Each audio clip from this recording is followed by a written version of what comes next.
Okay, here's a question: is there a geek property that you guys find have it that you found is hard to adapt into making something? Does that make sense? I think so.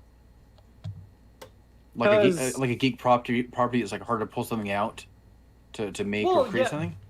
Well, the reason why I asked is because my wife and I went to go see The Green Knight, which stylistically was an amazing movie. It was really weird because it's a very visual narrative You want to save this for the show? slow burn. I don't know.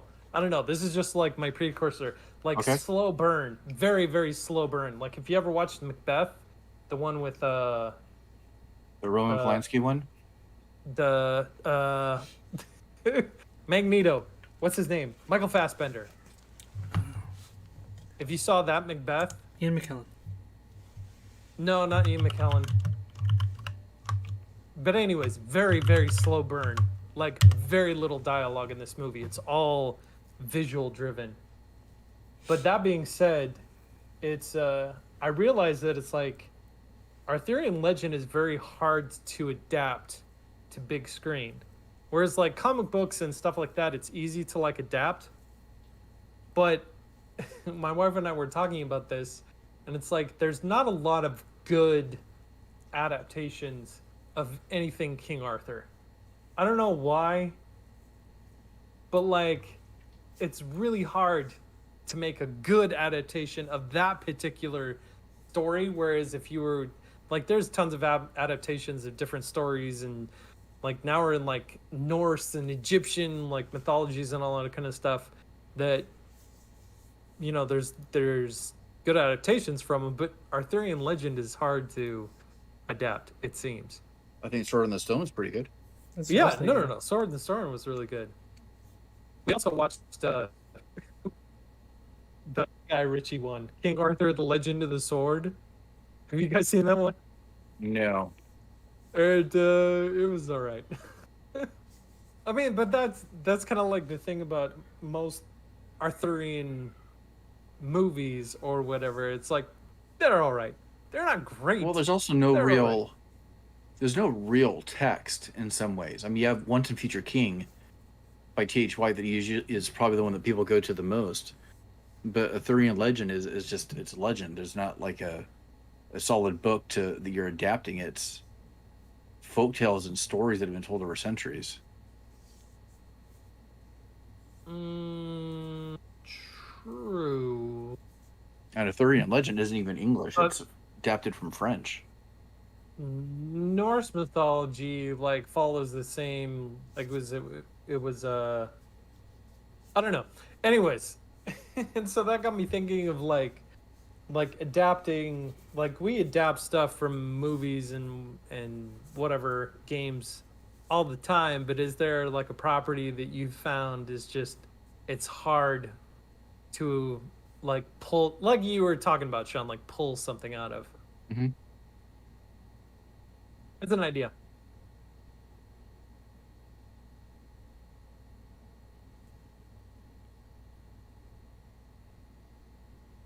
Not engaging enough an idea. Okay. I don't think Wes is quite on board with that I one. don't. I No, don't. that's all right. I don't really know enough about it to like talk about that for an hour. But as far as like, I don't. I don't know. I haven't really come into that where I can't figure out how to adapt something because it's usually like prop centric or character specific or something. I don't know. I've got Maker Fair coming up. We could talk about like prepping for Maker Fairs or Why don't we just start talking and we'll see what happens? Yeah, see what we've been up to and stuff, okay. and because I got some stuff to talk about for that. Yep. I even have a potential product idea Hmm. that maybe we can talk about. I don't know. We'll see.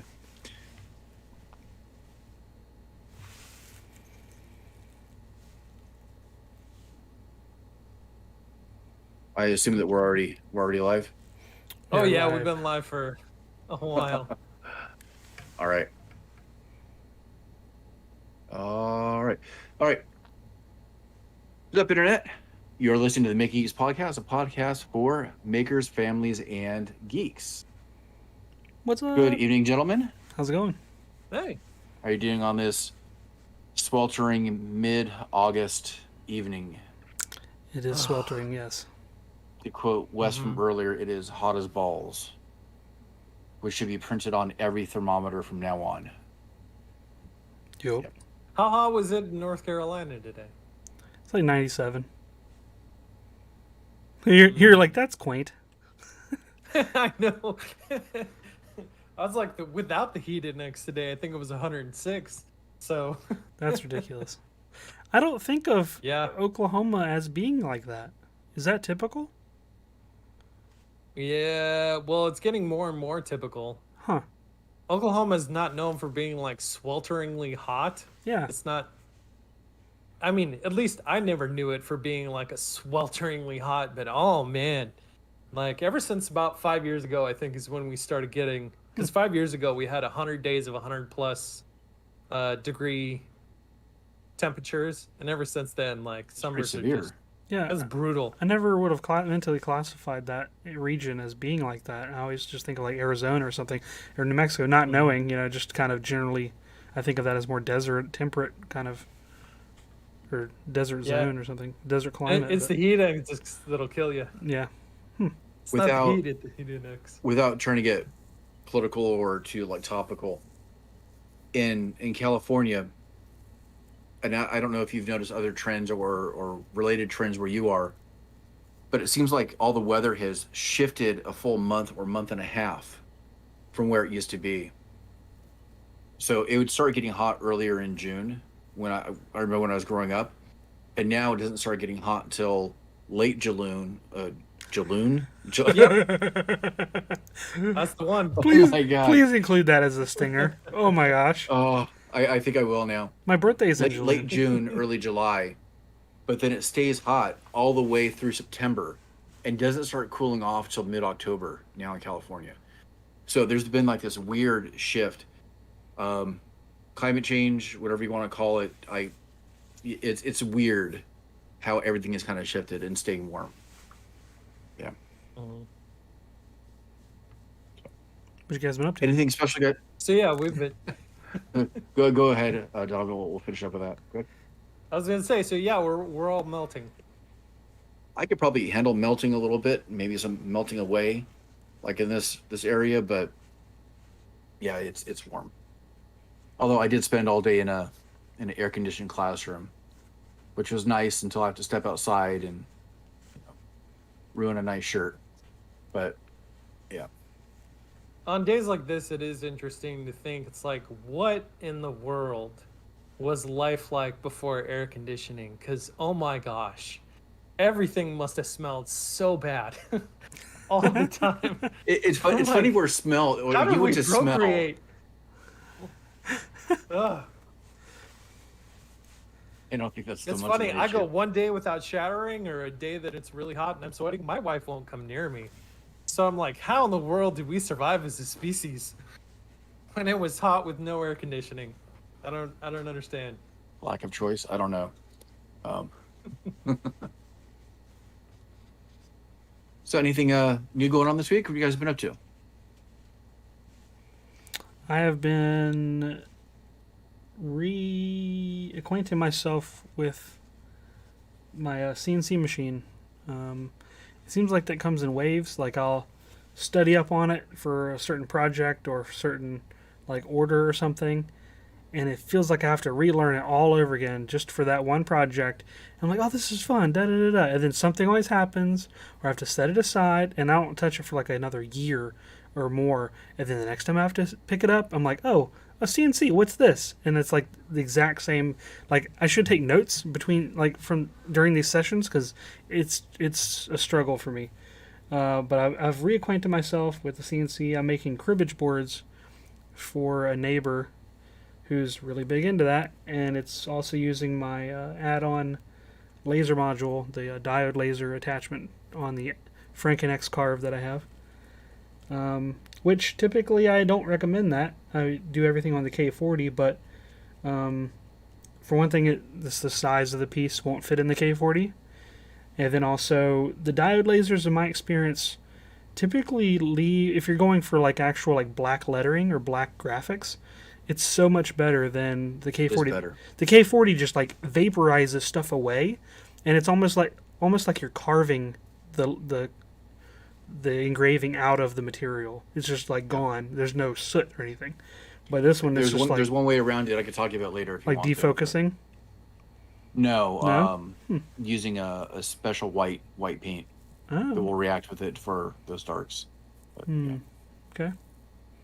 Is that purple laser I see people using? It's purple. Yeah. Terrifies me. Yeah. It's super dangerous. You have to wear special glasses, and you can't even like if your kid walks in and even you kind of have to treat it like welding, except even the bounce light from it is just as damaging as the light if you look at it. So like if there's a wall behind it, the reflected light that kind of illuminates everything as purple, all of that is dangerous. So you have to wear like glasses that kind of wrap around the sides of your eyes. And even then, like especially if you wear glasses like I do, I have to make sure that it's really close to my face. And I'm like super hesitant to like do different things with the laser. So I always like plug it in and unplug it. It's got a separate power module for the laser component. And I have to make sure that thing's plugged in only when I want to use it, because if you forget, and I did that today, I'll just run like the CNC part of the operation, and the Arduino uses the command for like the spindle speed to control the laser. I don't have a spindle speed capability on my router. It's like on or off, but it's utilizing that in the G code, and so it like starts firing the laser while it's CNCing, and I'm like looking over there. I'm like, oh god, and like trying to unplug it, and so yeah, it's fun wrestling with that. And I finally used Lightburn for the first time, which I'm not super happy with at the moment. It's kind of making me mad. I don't know, just like homing the laser to like where the origin is, where you think like the work is going to start in the bottom left corner, wherever you define it, it like goes crazy and goes in a weird direction.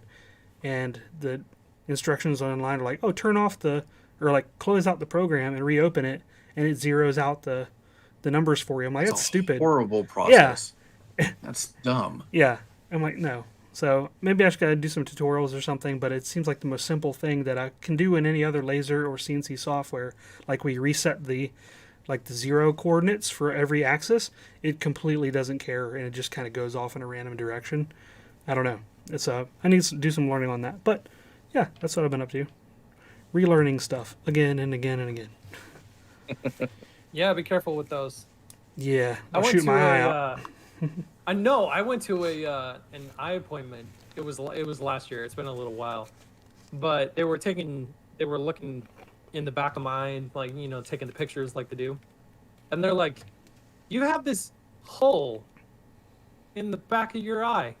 She's like, we need to monitor it and make sure that it's closing up and stuff like that. They're like, I don't like how did you get a hole in the back of your eye? I'm like, I think I know how I got a hole in the back of my eye, because it is a pinpoint, like it's a little pinpoint hole like in the back of my eye that I know is from a laser.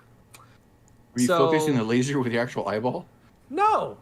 I don't know whether it was like the Epilogue laser at Fab Lab or the K40 or whatever.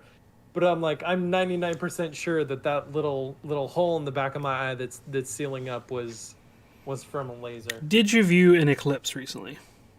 No. Okay. What have you been up to, Sean? Trying not to think about having to go back to work for number one, which I go back to work on. I went back to work today, but my first day back with students will be Monday, and there's a lot of things to catch up with and do in a very short period of time. But maker-wise, I am prepping to make a tetherball hole thingy, which isn't a big deal as type of project, just kind of something fun that my kids and I are going to be doing. I'm going to teach Mark how to work with cement a little bit, and I might do a video. It's not going to really be that interesting of a video, because you have a tire, you use cement, you put a pole, drill a hole, and you have a tetherball station. So we might see if we can do something fun with it at the same time. You know, you say that, but you may get like 3 million views. Just cause. I know it's really hard to predict those things. Speaking of videos, though, the last video that I put out that I talked about last week is doing pretty well by comparison of my last couple of videos. So it's kind of nice to see that it still has some legs, and it's even picked up on its viewing count. So I'll let that ride out as much as it wants. What video is it? And it's the Glowforge review video. That was good. And if you've seen the video, first of all, thank you. But I would suggest you go back and take a closer look at the thumbnail. There's some things that people haven't even noticed that I did in there. It's a small little joke about Glowforge if you haven't noticed it. It's not that big of a deal, but I don't know, I think it's funny. I like it. Yep. I've been trying to learn how to grind metal. I saw you doing some grinding. Is there like a specific word for that? Grind.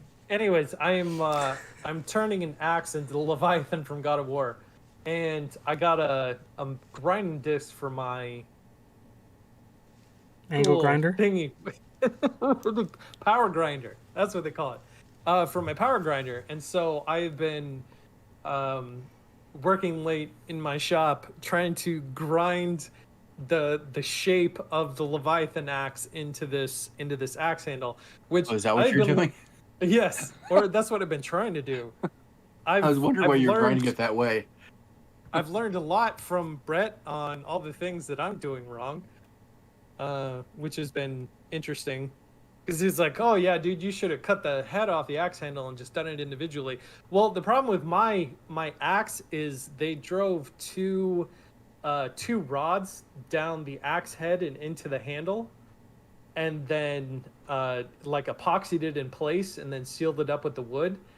And so I sent him a picture of that, and he's like, "Oh, never mind." I'm like, no. So I'm trying to like shape an axe head while the axe head is still on the wood handle. And I've never done like power grinding before or anything like that. So the first night I was doing it, I did it for like 20 minutes. And I have my mask on and goggles on and everything like that because there's sparks everywhere when you do it. But I had my garage door closed, which I found out was a big no-no. Because the amount of like metal just dust or smoke or like whatever is in the air was almost it was pretty suffocate thick. yourself. Yeah. And it's funny, like my RZ mask that I have like black streaks on the outside and the inside from all the stuff that was in the air. So I've learned that I need to have the door open, which is interesting because I work in my shop like 11, 12 o'clock at night. And so I'm like, gotta do it as quiet as I can. Like, try not to wake up my own family and the Just neighbors. put a silencer on it. Yeah. But it's been interesting learning about like metal temperatures and heat and grinding and shaping. And I got like files to like shape. It's very time consuming. I thought this was not going to take as much time as it has taken. But it's taken a long time to do this. But I have the axe head all shaped out. I'm starting the carving of all the runes that are in the axe head, and then I'm gonna pour glow epoxy in them, and then the project will be done, and I can start working on something else. It's exciting. I do have to ask, Wes.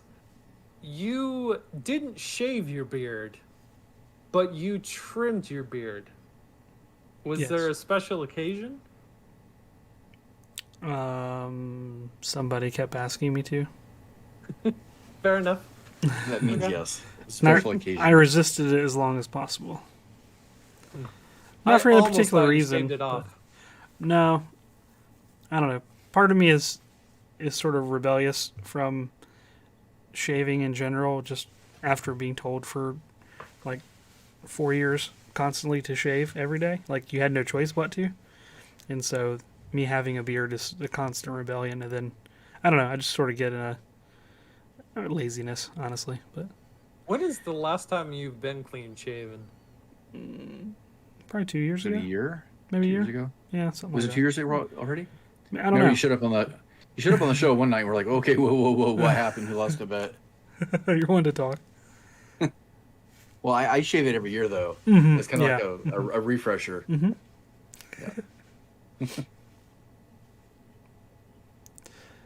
So, what do you guys Oh, want to cool. talk about? Have we ever talked about roller coasters on here? Mm-mm. No. The reason I bring it up is this weekend we're having our kids play hooky tomorrow because they start at school on Monday. No, 2 Mondays ago. Yeah, and we're going to King's Dominion, which is a amusement park that's in kind of central to northern Virginia area, and we're going to bring our camper up there to an adjacent campground. And there's a concert on Friday night, which is not King's Dominion related. The band Train and Vertical Horizon have a concert, which I've been pretty close following of Vertical Horizon since I was a young adult, and Train off and on. So we're bringing the kids to that. It's like an outdoor concert kind of thing. So that should be fun. And then Saturday we're going to King's Dominion, and there's lots of roller coasters. And I was trying to explain it to Samantha, which she had been on some rides at Disney World, and the most intense one there that I would consider most roller coaster like compared to King's Dominion is the Aerosmith coaster. I forget what the name of it is. Rock and roller coaster. Rock and roller coaster. Thank you, because it goes inverted, and it's basically a big roller coaster in a box is the way I think of it, because you barely tell what's going on. When you're like, oh, I was just upside down just back then. Okay, because there's like not many frames of reference, I think. Yeah, because it's all dark. Because it's all dark, yeah. And the same thing with the Yeti coaster or whatever it's called. In that one's outside. That's a little more roller coaster ish. Like But the Matterhorn. there's one at Animal Kingdom. What is it called? It's like the Yeti, right, Donovan? Oh, You- I don't know. No. Never been. They basically At you're Animal going on. Kingdom? It's outside, yeah, and it looks like a Yeti like pulled up the tracks, and it's like the end of the tracks are all like gnarled and stuff, and it looks like you're about to go off. Then it stops, and then it starts going. You go like back the ride the way you came, like in reverse. It's pretty fun. Samantha loves it. She rode it like 6 times like a couple years ago, and so I'm explaining King's Dominion. I'm like, these are the rides that the roller coasters at Disney World wish they would be when they grow up, kind of thing. And I used to go there a lot as a kid. I'm explaining all the different things, and so I show her some videos, some first-person videos of some of the coasters there, and they're kind of nuts. Let alone the inversion stuff. They've got one that's like an 80-degree drop or something ridiculous, and people like gray out on it all the time. And even Catherine had an incident on there, and her sister had an incident riding it a couple years ago. Like you're going up, you're climbing forever. It's like 300 feet up or something. It feels like it's super high. And you go down, and there's so many G-forces when you're pulling out of that.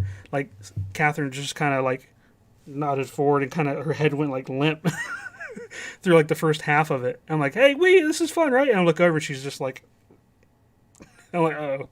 And then she, like, and at the end, she's like, oh, what happened? I'm like, she almost kind of, like, started talking or screaming or saying something when I could barely hear her in the first place. And then she like got interrupted by being unconscious practically, and then resumed the sentence when she woke up like nothing had happened. It was super weird. But I was just curious if you kids like roller coasters, if you like roller coasters, what you're growing up, did you ride them a lot? Do you like them more or less now as an adult? Yeah, that kind of thing. No? I love roller coasters. You love roller coasters? Love roller coasters, and I rode them nonstop growing up, especially through adolescence, and especially when I gained a little bit of autonomy when I was able to go pretty much off of my own.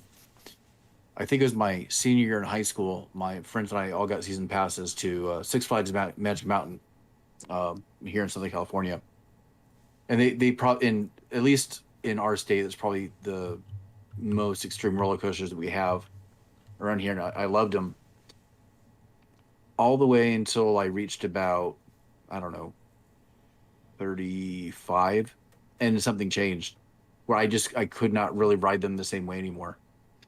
Family went to Knott's Berry Farm in Southern California once again a couple years ago, and we rode two different roller coasters specifically, and they were like too much for me. I thought I was gonna have a heart attack. Wow. It felt too intense. This one called Jaguar, where it's a typical roller coaster. In under normal circumstances, I probably would have been fine with it, but the car is rotated, 360 going through, and No. my wife does not do very good with. She used to do a Spins. lot better, but Yeah. she has issues with vertigo in certain motion, and that pretty much threw her for a loop. And then we rode this other one that was really fast and really intense, and I just felt my chest kind of like after the ride, and my kids were crying. I'm like, it, it I don't know what it is that changes with age. At least it has with me. I don't know if it's my balance, the semicircular canals, or whatever it is. I know there's some other health things like weight and just not being as physically active. That's probably taking its toll. But I still love roller coasters. I don't think I can take them the same way anymore. Growing up on Montana, we didn't have a lot of roller coasters except for the fair every year, and so it was the little ones that were constructed by carnies that were scary without even going on them. But I enjoyed them as a kid. I remember one time, like, I think I was like 6 or 7. I want to say my parents, we went to Disneyland in California, and the last day that we were there, my parents were trying to get me to go on the Matterhorn, and I was terrified. I was like, no, I don't want to go on the Matterhorn. It's too scary.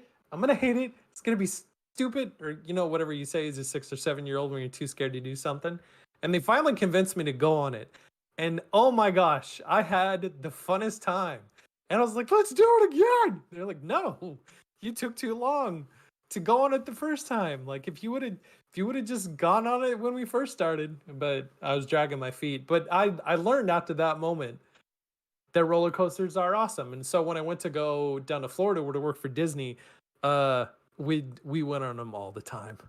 Like every roller coaster. My favorite at MGM was Rock and Roller Coaster with the lights on.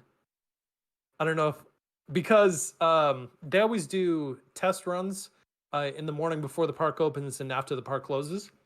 And so employees, cast members, whatever you want to call them, can ride them like before and after hours with the lights on. Which, that being said, I do have to say, the most terrifying roller coaster I've been on in my life is Space Mountain with the lights on. Because Because it looks like you're gonna hit everything. it looks like you are gonna get decapitated at any second. Holy cow! It is terrifying. Like how much you don't know how enclosed you are in that. One of the cool things about Rock and Roller Coaster, though, if you were to take the building off of Rock and Roller Coaster, it's a hidden Mickey. The roller coaster is No the way. Mickey Mouse shape.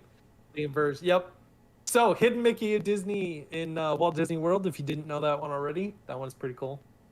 At Animal Kingdom, Dinosaur I think was my favorite. Although that's more like I guess that wouldn't be a roller coaster so much as like a ride experience because you're in a Jeep, but like there's like Oh yeah. fast Yeah. parts and whatnot.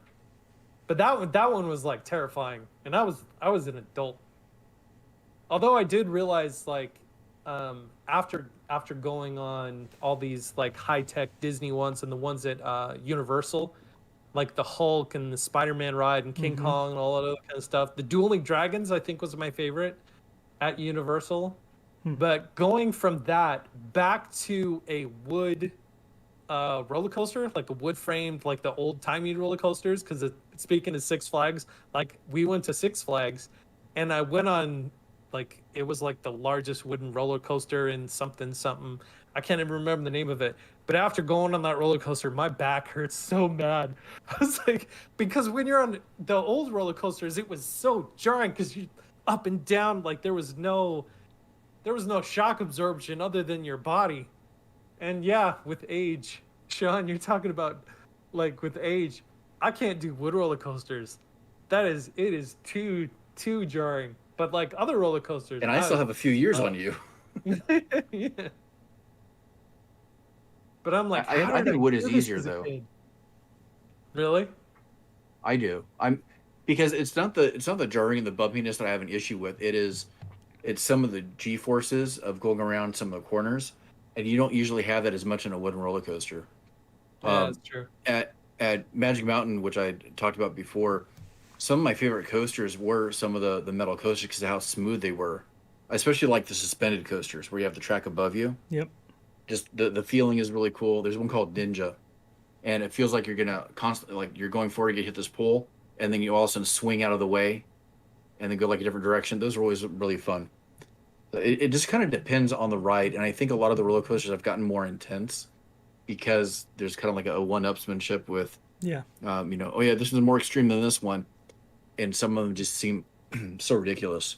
Yeah. There's a Mhm.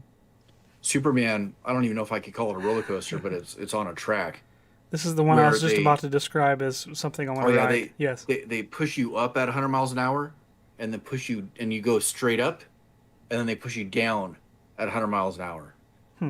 I'm perfectly fine with that. I don't have any issues with that ride. It's actually a lot of fun. It's kind of short and Is it's it the not one? the greatest, but it's Is it the one that actually like changes your orientation after you get in it, or is that a different one? I think there's a couple different versions of the Superman one. Yeah. Some of the different Magic Mountain parks have Gotcha. different versions of it. The one that they have here is really simple. You when you're going up, you go forward. Mhm. You're facing and you're going straight up. And when you go down, your back is facing the down. You get Gotcha. pushed down backwards. Yeah. Yeah, it doesn't change the orientation on Gotcha. that one. Yeah. The one that I just googled it because I wasn't sure where it was, and apparently it's like 20 years old now, which is probably not the smoothest as it once was. Oh, But that it's- makes you feel old now. It's called a Superman Ultimate Flight, and apparently there's three of them, and there's one in Georgia. I think you're like planar. Or you're Yeah, like, you you're load in sitting it like a- sitting up, and then the whole thing rotates, so you're like in a flying Yeah. position. I always so you're wanted like to go on that. Superman. Yeah, and they said well, it used to be pretty awesome apparently, but I don't know if it still is. I hope so. I would like to do that one. But growing up, I grew up mostly in Richmond, Virginia, and we had King's Dominion, which had all kinds of cool coasters. They had Shockwave, which was a stand-up roller coaster. So you get in it and you're standing like on the floor the entire time, which is a different experience. They had Anaconda, that actually part of the track went into a lake, into a tunnel under the water, and so like it would have this splash of water as the coaster entered it, after the top of the hill, and so it looks like from a distance, it looks like you're going through the water and coming out the other side, which is cool. Pretty cool. Catherine worked one summer at King's Dominion when I was in the Navy, so it wasn't that far from where I was stationed. It was only like an hour or two, and so I would drive up there, and they would open it for employees, and employees could have a guest before the park opened, and so I got to have free reign of when they're testing the coasters for an entire hour with no lines. It was amazing. They had just opened this one called Volcano, which is probably hands down my favorite coaster still, where there's actually a mountain that was used in years past for other purposes, but they hollowed parts of it out, and you kind of queue up at the bottom of it, and it was like one of the first magnetically powered coasters where there's no hill to climb. You just start instantly. They launch you. Yeah, a launch coaster, exactly. And it goes 75 miles an hour, something ridiculous. And the cool part is as you're queuing up, you see the coaster, people loading in, and it turns this corner really slow, and then they're like, "Ah!" And they just kind of vanish, and you're like, holy crap. And it's super intense, suspense building. So you get in it, and you're twisting and turning inside the mountain, and then you're actually, at one point, you're going vertical towards the opening of the volcano above you, and they shoot pyrotechnic flames out before the coaster gets there, and you feel the heat, and you shoot out, and then you go inverted as you're coming out of the vertical part of the opening, and your feet, it's a hang underneath the coaster, so your feet sling up into the air as your head is it's hard to describe, but you're going down the face I of would the lose mountain my leg. upside down. Yeah, and it feels like you're gonna hit crap all the time. It's amazing, and unfortunately they closed it. Well, they removed it last year apparently. It was kind of notorious for breaking down over as the years went on, and so that is kind of a bummer. But Yeah, they had that growing up, and then also Busch Gardens, Williamsburg always had really good coasters. So I grew up riding them a lot, and I agree with you. I went back probably around 35 or something, and I rode some of the ones that I'd never had any problems with at Kingsmead, and I definitely would get a little bit fatigued riding them. Where before I could just ride them and just get off and get back on, and now, or at least then, it was. I could tell it was taking a toll on me. It was not. I would like get headaches easier, too, and especially I was more sensitive to the ones. There was one called Outer Limits, Flight of Fear. It's an indoor roller coaster similar to something at Disney World. It's just a big box, but your head is in between like these two pads on your seat, like seat cushion, and so your head is like pinballing left and right as it's kind of rough too, and it's another magnetically like launch coaster, and so like you're jostling your head between these two pads, and they're like no joke. They would have a cart at the exit that had like Tylenol and all kinds of like the little powder, the powder headache relief, stuff and all that kind of thing, because they knew what they had. But I'm really looking forward to seeing how the kids react to them, because I want them to enjoy it, because they don't know this yet. But we're gonna try to go to Universal beginning of next year and ride all those the newer stuff that is there, and all the Harry Potter stuff and whatnot. And it's kind of funny because it's the last time that Catherine and I had gone there was for our honeymoon. We actually had our honeymoon at Universal Florida, and we did all the Hulk ride and the Back to the Future ride and the Spider-Man. That was awesome. And then I think they had one like Poseidon Adventure or something. It was like more of like a stage show thing where you like walk along and like stuff was like crumbling around you, and it was really cool. So I'm excited to see how the things have changed down there. But especially with the Harry Potter one stuff. is interesting. Is it? Yeah, I think I think it's the same one that they have at Universal Hollywood. I think it's like the Hidden Journey or Forbidden Journey or something like that. If that sounds familiar, it's a motion ride that you're basically on a big mechanical arm, like they use in like car factories, and those are taking you through and spinning you around. Oh, cool. And the motion and anything that's live action, I'm 100% fine with. Yeah. But the moment they push you into this domed screen with like this 3D effect, it hurts my head because there's not a really good point of focus. But the other reason I bring up that ride is that's another ride where they would not let me ride it unless I took my leg off. So I have to ride it legless. Oh man. And they have like I think it's like a Haggard motorcycle roller coaster. They won't let me ride it at all. They won't let me get on. So there's roller coasters that I'm not allowed to ride anymore because of my leg. So like soaring over California, like how do you do on stuff like that? I don't know because I haven't been to California Adventure since the night it opened. Wow. And it's changed a lot. But I don't know. The one interesting thing is that if I wore long pants, nobody would actually know. But because I wear shorts everywhere, because I hate long pants, that's what I have to kind of deal with. I was sitting on a roller coaster at Legoland, and they came and kicked me off. I'm like, you idiots couldn't have told me that before I sat down. Thanks.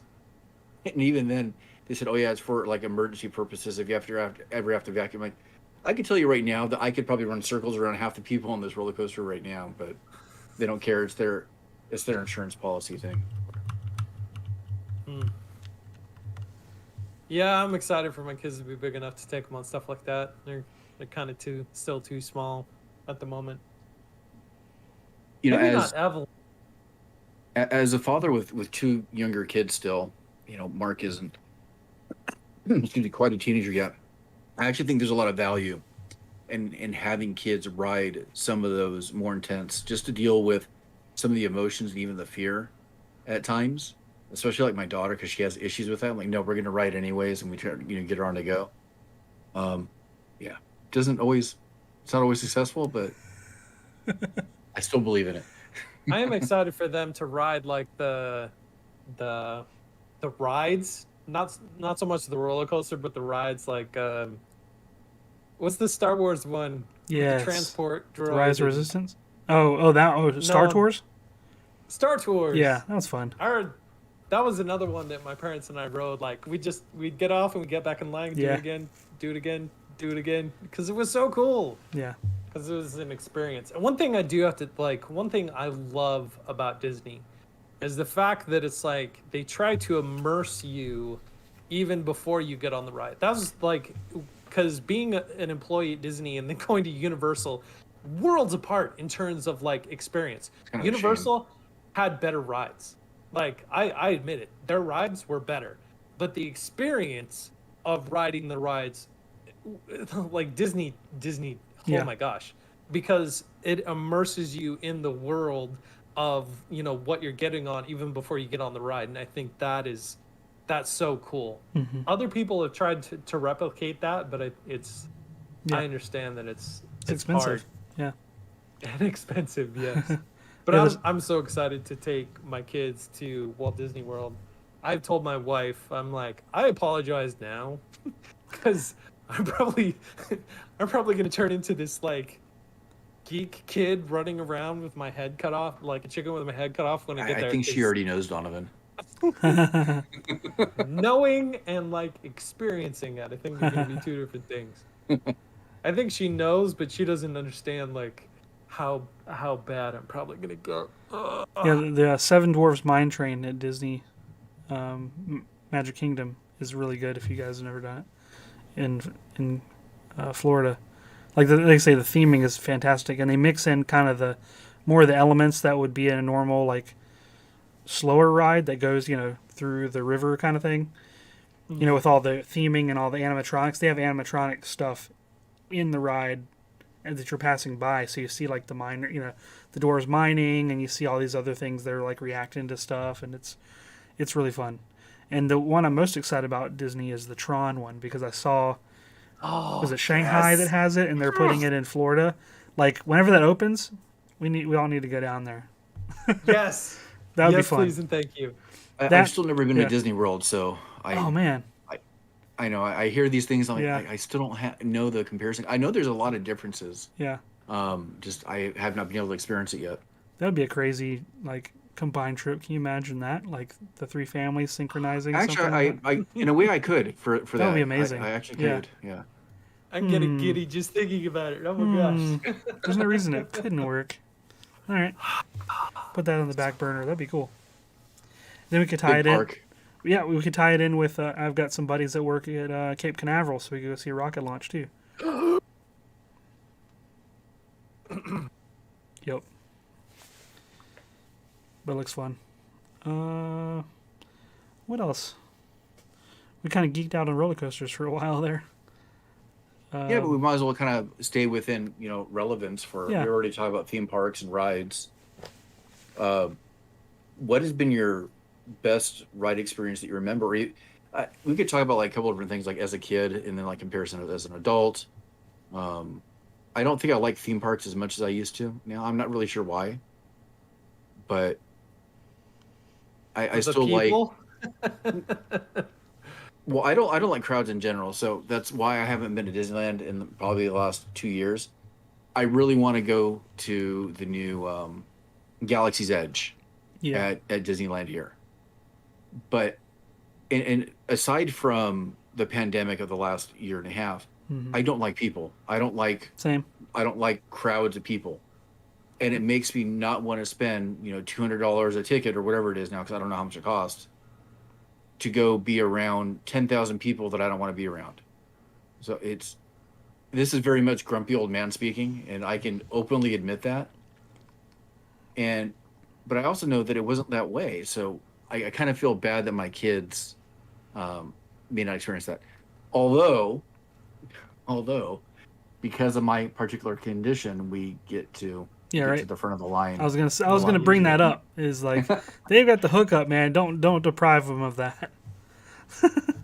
A couple years ago, because you guys were talking about Star Tours and stuff, I remember we were going to go to Disneyland, and we have another close family that we're friends with.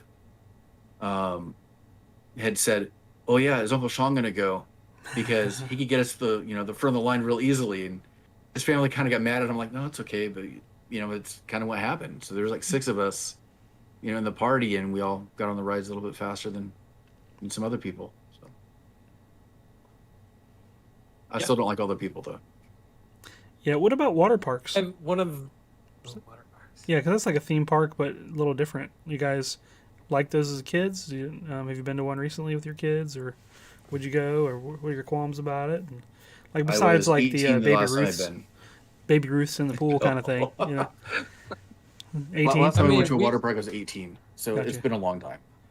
We go to water, like Oklahoma version of water parks, which I don't know. It's like a watering hole? The puddle. Yeah. Kinda. It's a silo. It's a drained grain silo. I mean, if there's You more ride than it to the 2 bottom. slides, it's a water park here.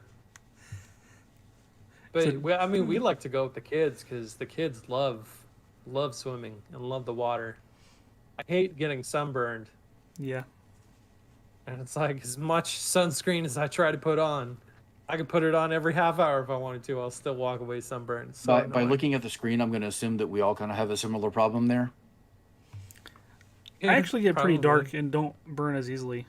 I You're know- you're my- you're one of the lucky ones. Then. My neck and chest that you can see is not indicative of that, but when I was stationed in Norfolk, we would go down to Florida and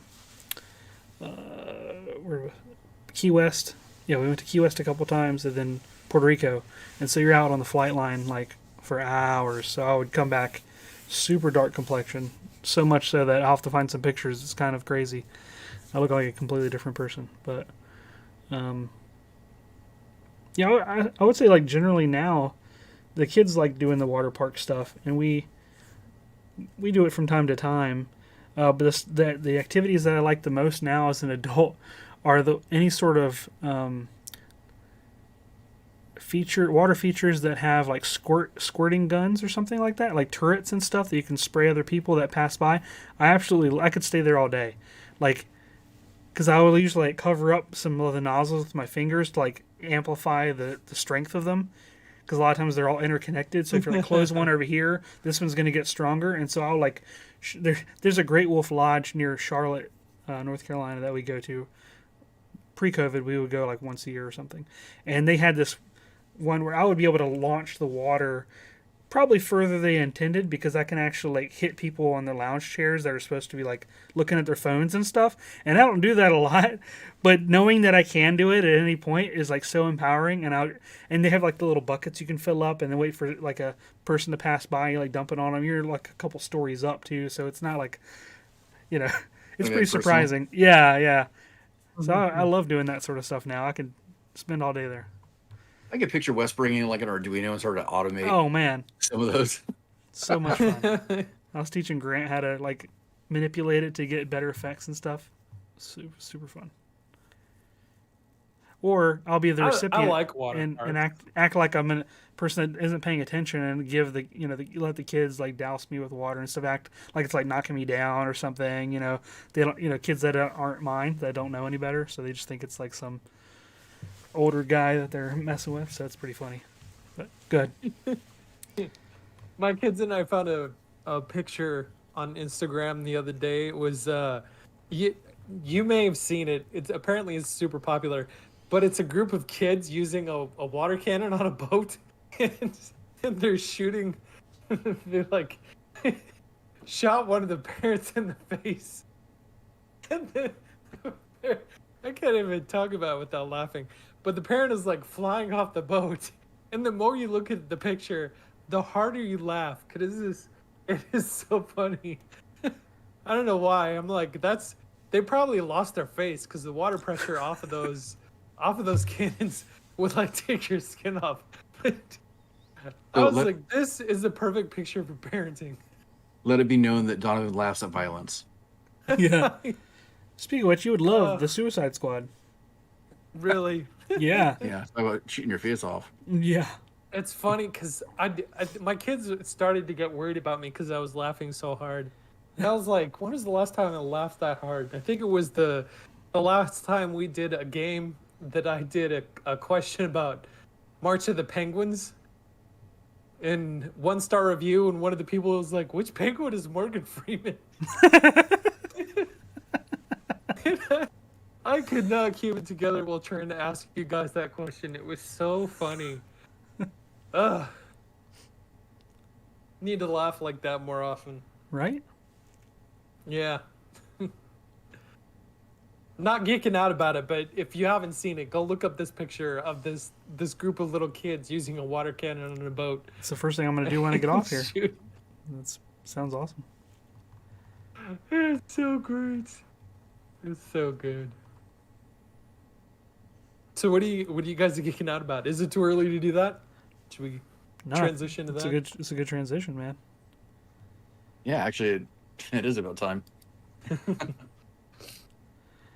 And now I need a moment because I can't even think about it. I'll quickly. I saw the Suicide Squad. Not really geeking out about it. I enjoyed it more than the first one. If you like Mortal Kombat a lot as a kid, and you still like that kind of thing, it's basically Mortal Kombat violence, but like amplified. It's almost like slapsticky kind of gore stuff. I don't really seek that out, and I'm somewhat desensitized to a lot of that after working at Epic on Gears of War. Like, you had to test executions like constantly, and at first they were kind of jarring, but then I kind of got used to all that crazy over the top stuff. So it's sort of in the same vein as that. And then also the What If series. Unlike the other two people in this podcast, I actually watched the first episode already, and it is fantastic. If you guys out there have not seen it or aren't really interested, but like MCU stuff or just like animation in general, it's like jaw-droppingly gorgeous, I think.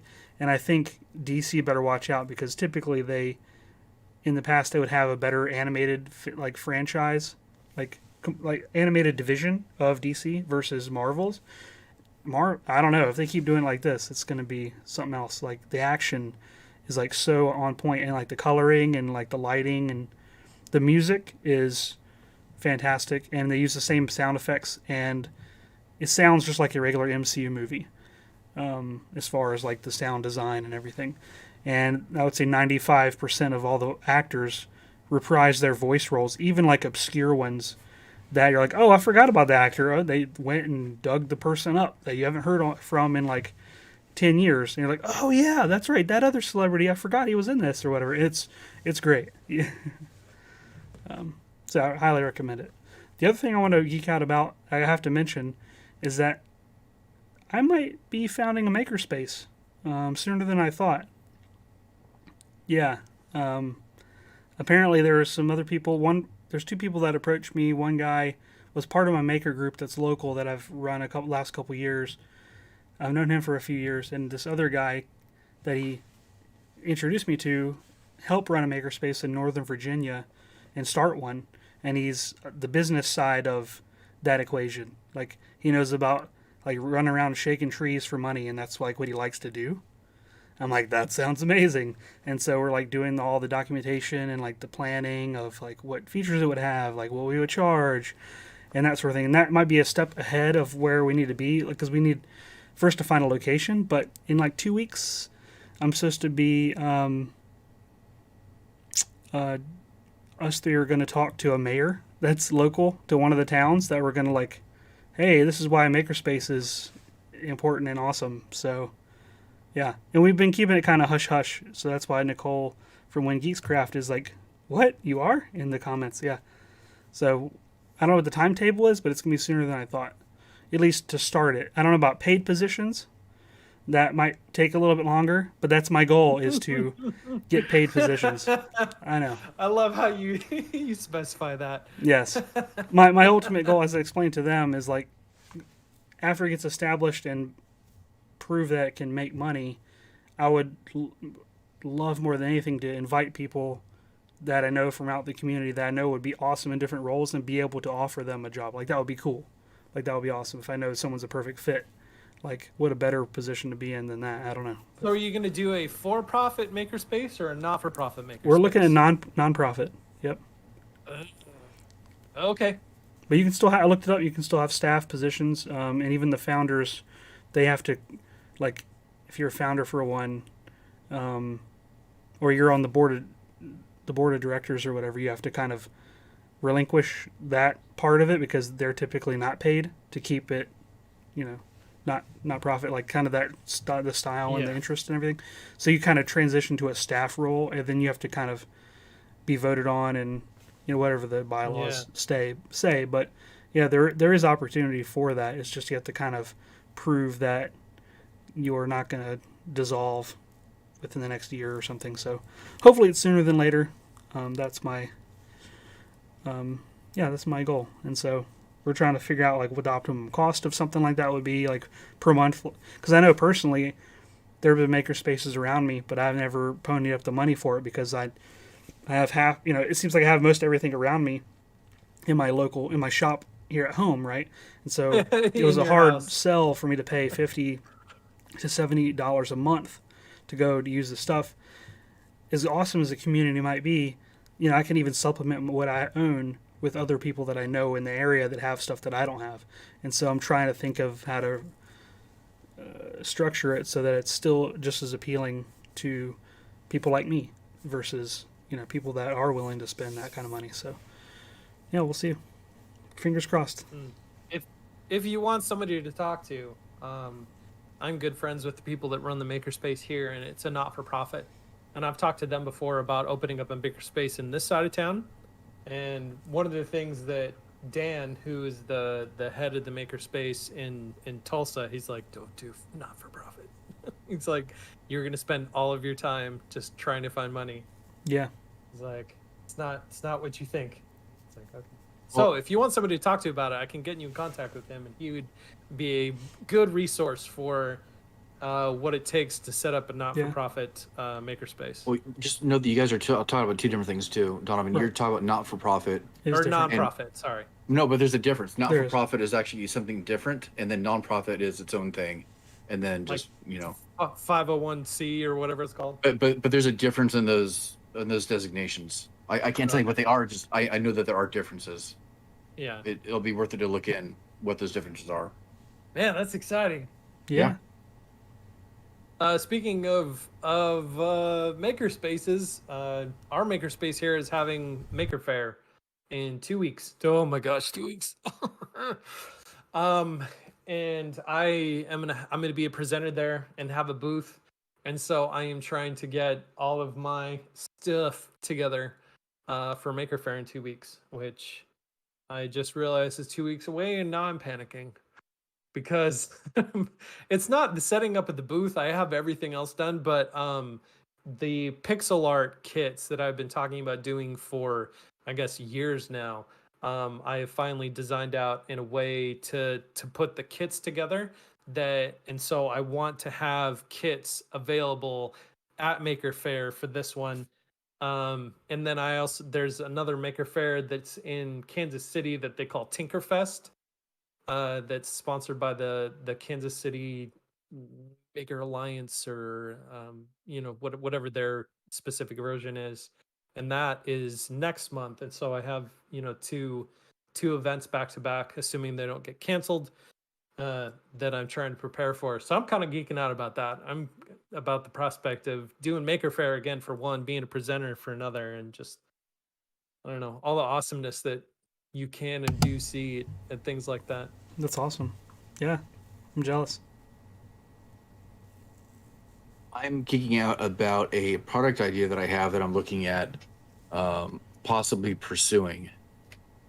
I can't say too much about it at the moment just because I don't know if it's viable or even worth doing it.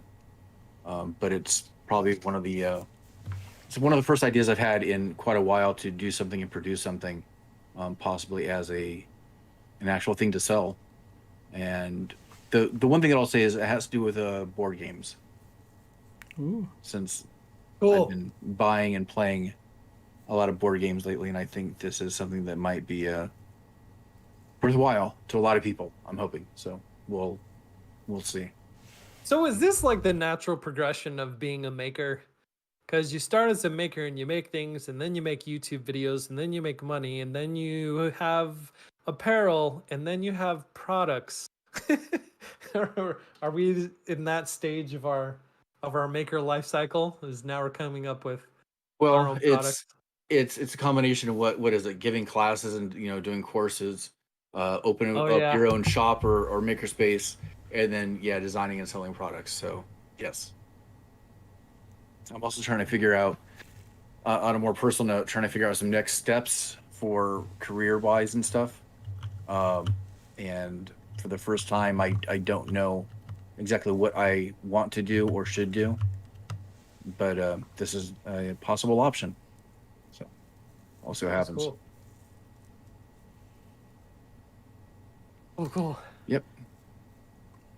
Do Speaking of Patreon? awesome, yeah, Sorry, man. I was waiting. Yeah, I was like on a segue, and you were already on the segue, like backing over me in the segue. Speaking of segues, I'd like to thank our patrons over at patreon.com/makinggeeks for helping us keep the lights on here at the show. We appreciate you guys. You were probably more influential this year on the stuff that happened than you might think, and we definitely appreciate you. Including our top patrons, Clinton, Jordan, you guys are awesome. Square Splinter, you're awesome. And Luis, you're awesome as well. Including all of our other patrons. Thank you guys so much for your support. If you'd like to talk, let me try that one more time. If you'd like to contact us directly about the show, if you have ideas for topics or other things regarding our podcast, you can do so on the Making Geeks podcast website. We have a contact page where you could directly send a message straight through there. And on the homepage of the site, you could listen to all of our past episodes and be sure to check out the merch store where you could find things like coffee cups and t-shirts and other little goodies there on MickeyGeeks.com. And all of us do our own work individually. And if you want to see what any of us are working on at any given moment, especially now that school is starting and we're kind of getting back to the swing of things. So if you want to see all the stuff that Wes is making, you can find it at Geeksmithing. Sean, you can find at Geek Builders, and myself, you can find at Once Upon a Workbench. We want to thank everybody for hanging out with us in the live chat. It always makes the show a lot more enjoyable to record when we have that live dialogue going on the side. If you'd like to be part of that conversation, we record every Thursday night, 9:30 Eastern Time, 6:30 Pacific, and for Central. You could do the math and figure out the difference there. And we have new episodes of the podcast come out every Saturday morning on your favorite podcast player of choice. So from all of us to all of you, have a great week. See you guys. See ya. That was fun.